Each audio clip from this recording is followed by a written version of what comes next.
talk. And as you can see, we are not in the studio today.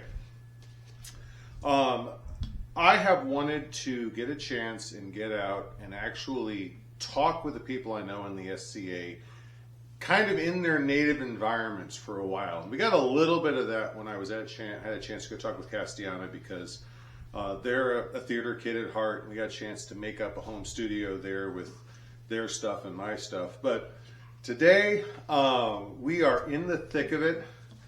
As you might guess, we're in a shop, and that shop is going to figure pretty heavily in some of our narratives as we go forward on this. But this is Master Marcus Furth, who we've known each other since we were both lowly nothing AOAs. Yeah. And especially with the ZoomiCon stuff. Yeah. We knew each other. We really first bumped into each other outside of the SCA purview. It was ZoomiCon. I was one of the leaders of a Oklahoma City-based anime convention, and you and a couple of people. We brought in a couple of people. Oh yeah. From the Sparring Association. Yeah. I was part of a couple of padded weapons sparring groups, and and my drunk ass. So, and you've been playing what? 12? Started 14 years? 14. So, yeah, 12, 14. And I'm just coming up, this will be 27 and a half. So, a difference in scope. But, I mean, he's a peer, I'm not. So, there's something to be said for a more direct approach. Though calling your approach direct might be a bit generous, wouldn't you say? Yeah. The only thing I did direct was I got out there and fought. Yeah. And I think SCA-wise, that's really kind of where we first crossed paths. Was I was still heralding rapier a lot when you started in on the rapier path. Yep. I mean, God, we're actually something my viewers might recognize you from. No. This is good. This is good. As one of my small claims to fame, I use fame in air quotes, was I was called into court as the first ever piece of principality business. And now I didn't realize this at the time. I didn't even realize it was the first piece of principality business until after the event. But I was read into law for a Kingdom Award. It was the talent for archery. Now, unbeknownst to me, someone else got this on video. The moment they announced that I was getting a talent, you see this one, who you were entourage for their excellencies at that point, weren't you? I was holding the blade and stayed until that's right. But the announcement of champions. You were behind the thrones. Yep.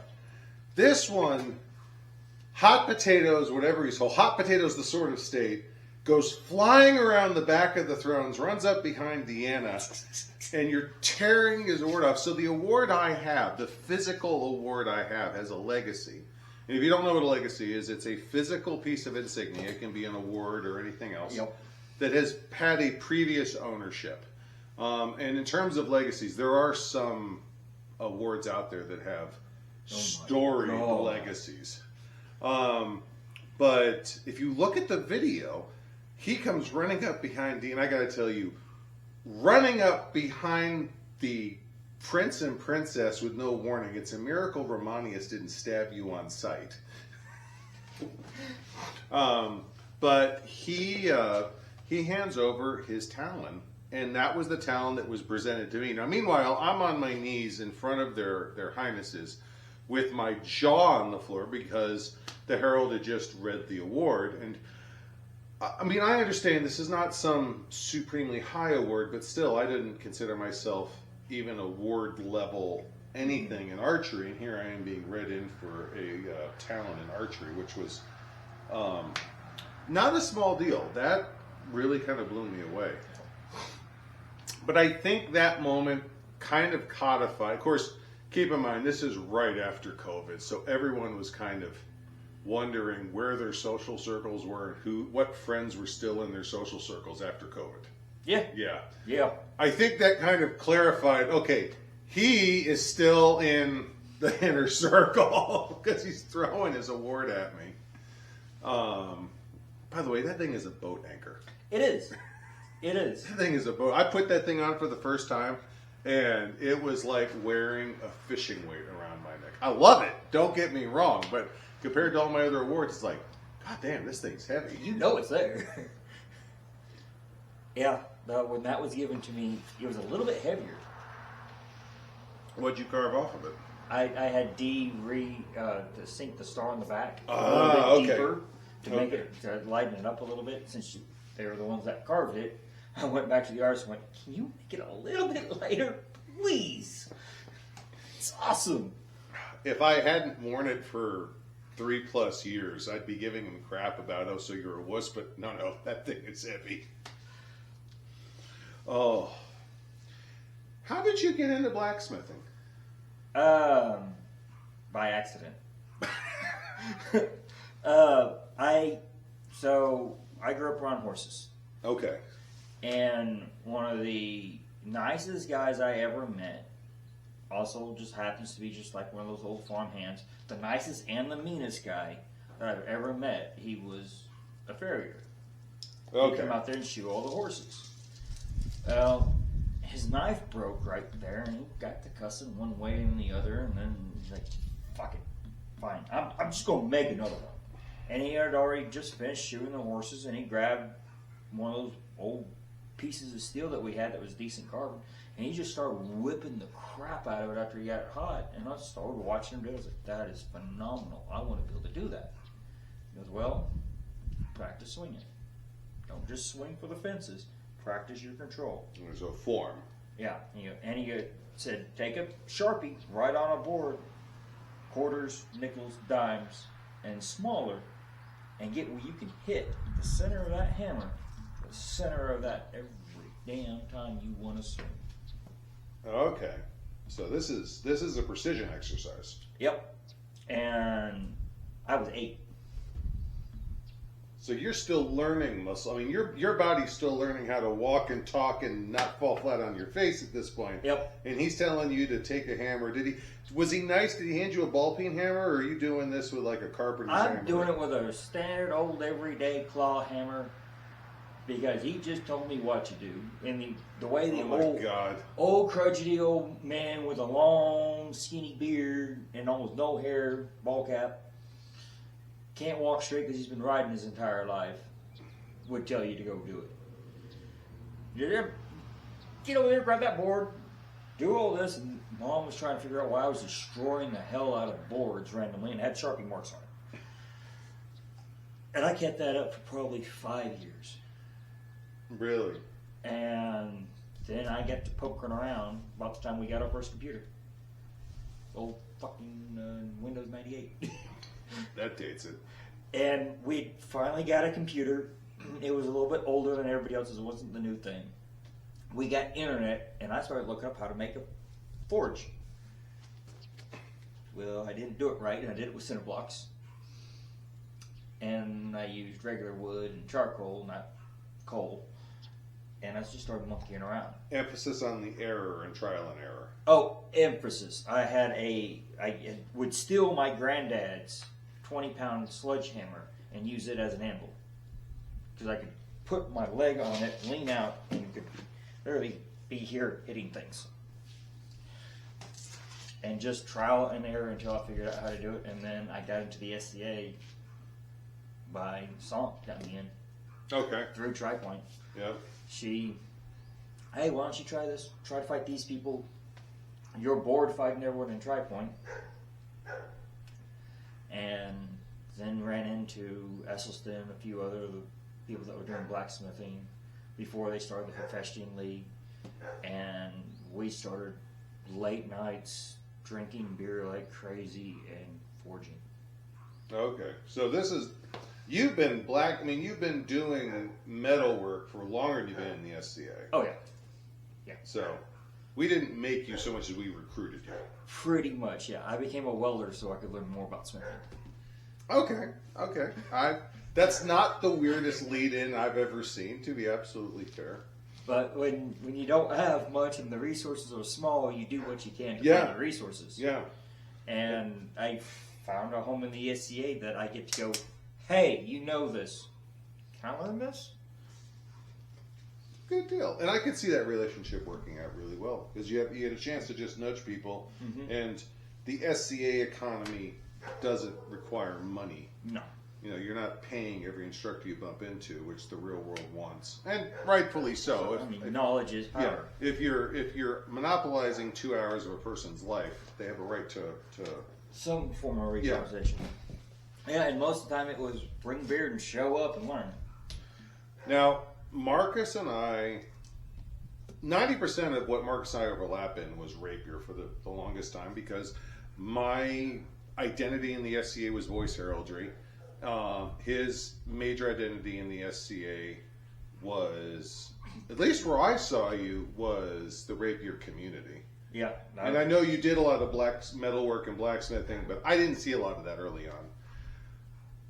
Where our paths crossed, however, outside of our normal purviews, was one day, I think it was a populist meeting, you were talking about needing to make the medallion for the Marcus was the, actually, hang on.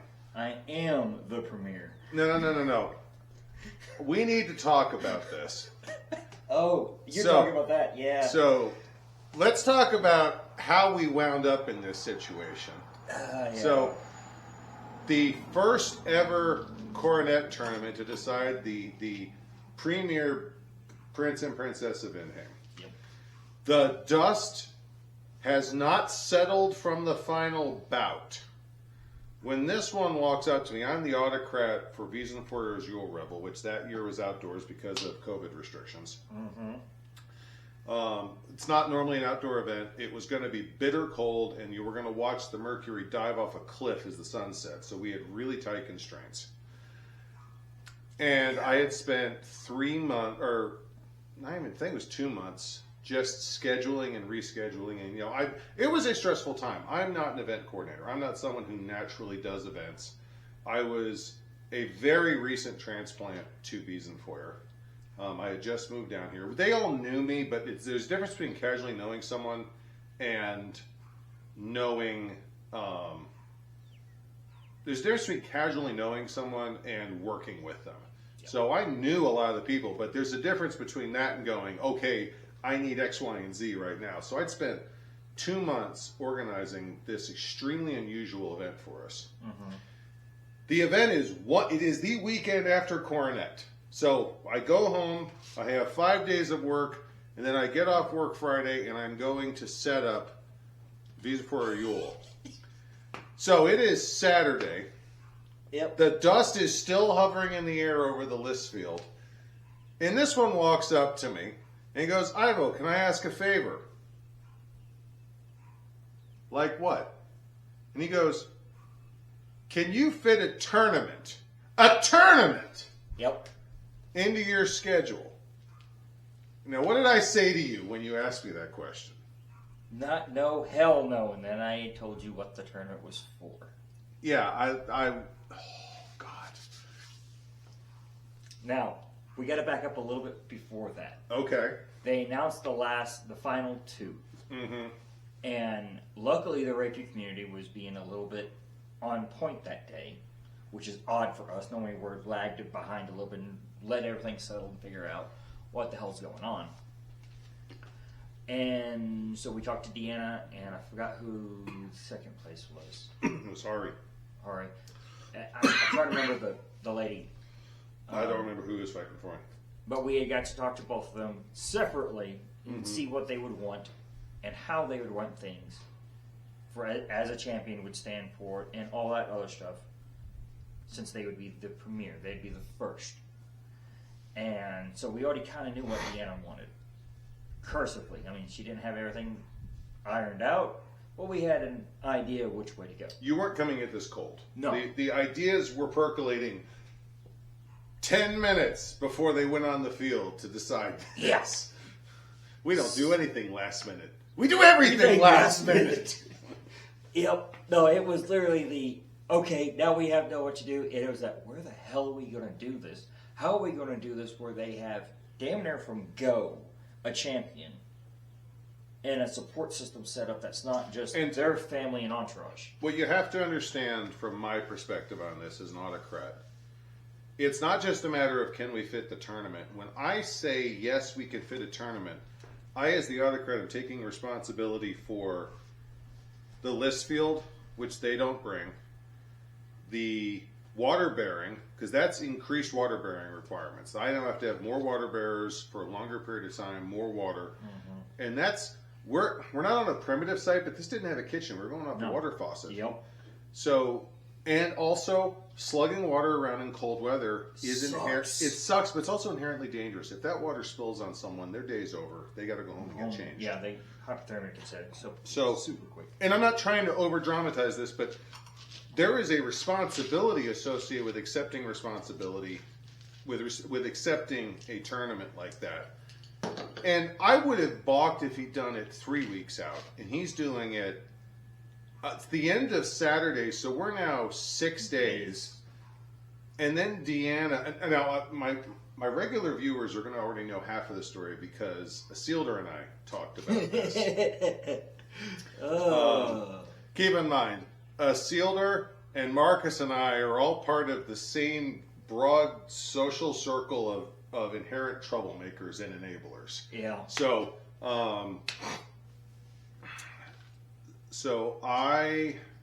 he says what he wants this to be. He wants to be the premier rapier champion for the Princess of Benham.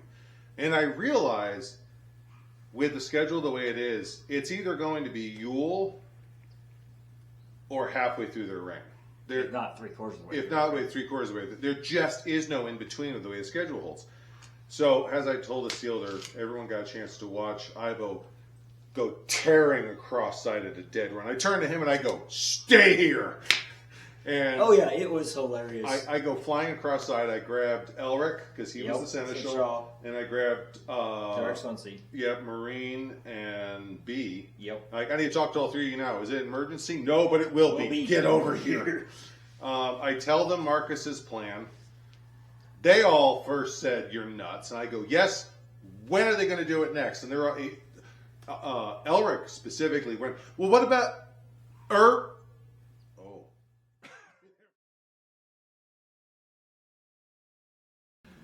If there are two things I've learned that drive videos these days, it's controversy and engagement. Now, I am never going to fly the controversy flag on a regular basis. It's not what I'm here for. It's not the content I want to make, and I really don't think it helps any of us.